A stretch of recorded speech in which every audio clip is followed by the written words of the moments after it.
comme à chaque année, on arrive au bilan. La dernière chose, ça a été l'énoncé économique qui a rasé de pas passer. Qu'est-ce que tu en as pensé? Une catastrophe. C'est vraiment une catastrophe, tu sais. C'est du jamais vu. Un énoncé économique, c'est un moment solennel. Il y a deux moments, il y a 2 jours importants dans un Parlement, incontournables, là, quand le budget puis l'énoncé économique. Puis c'est là où tu peux effectivement avoir des votes de non-confiance, etc. Donc c'est important. Fait que là, tu as la ministre des Finances qui le matin même arrive, puis il dit, moi, ça ne m'intéresse pas de défendre ce qu'il y a là-dedans, puis je suis avec mon camp. Du jamais vu, mais ça fait pas beaucoup, ça fait pas très sérieux pour un pays du G7. Et là, ce qu'on apprend, elle se désolidarise de ça, mais alors que les libéraux avaient dit on ne dépassera pas 40 milliards de déficit, bien c'est 62 milliards. Ce qu'on apprend, c'est que c'est 48 milliards déjà pour cette année, puis il reste encore 3 mois à faire. Et ce qui est surtout navrant là-dedans, c'est de voir les différentes dépenses qu'ils ont faites. T'sais. Des dépenses qu'ils avaient prévues, là, de 6 milliards là, pour le congé de TPS, puis pardon, le 250 $. Ouais. Ça, là, c'est pour 2 mois, 6 milliards. Si on compare donc cette dépense de 6 milliards pour 2 mois versus le projet de loi C-319 pour enlever la discrimination faite aux aînés et augmenter leur pouvoir d'achat des 65 à 74 ans, ça, c'est un investissement structurant qui fait en sorte que les gens vont effectivement dépenser leur argent, subvenir à leurs besoins de base. Fait je ne sais pas comment ils pensent, là, mais je veux dire, c'est complètement tout croche.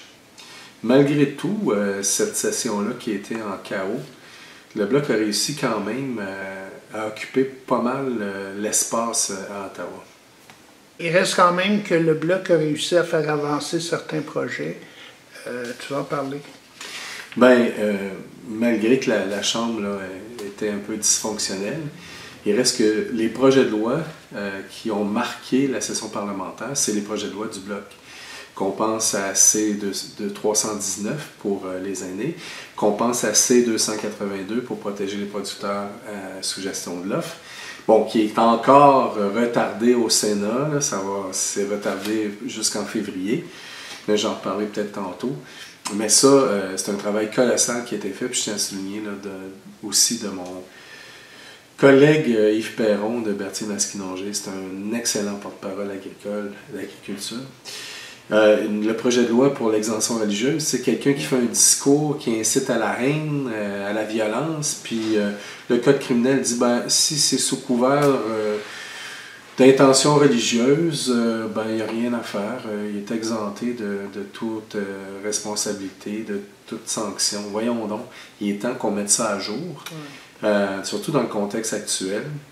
Et ça aussi, on veut le faire avancer. Qu'on pense à tout le travail colossal que Alexis Brunel-Duceppe a fait sur les seuils d'immigration, puis faire en sorte qu'on puisse avoir une immigration humaine.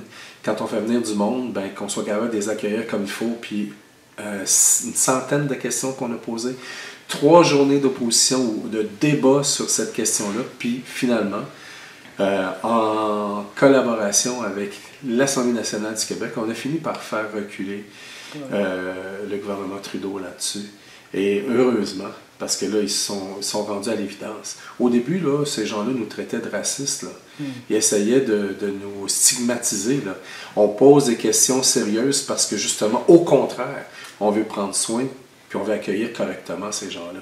Tu sais, parmi aussi les projets de loi qui étaient sur la sellette, c'est encore un autre projet de loi du Bloc sur l'aide médicale à mourir, les demandes anticipées, qui a occupé aussi un temps important. La lutte n'est pas finie, puis on ne la laissera pas comme ça non plus. Mais très sincèrement, moi, quand je me fais dire de la part des libéraux, qui ont autant de députés du Bloc québécois, puis qu'on ne parle pas pour le Québec, j'ai-tu hâte qu'il y ait une élection qui arrive, puis qu'on leur démontre que le Québec se tient, puis que le Bloc québécois, c'est le parti qui défend les intérêts des Québécois, puis que les Québécois lancent un message clair à quiconque veut prendre le pouvoir à Ottawa, puis à passer sur le dos des Québécois.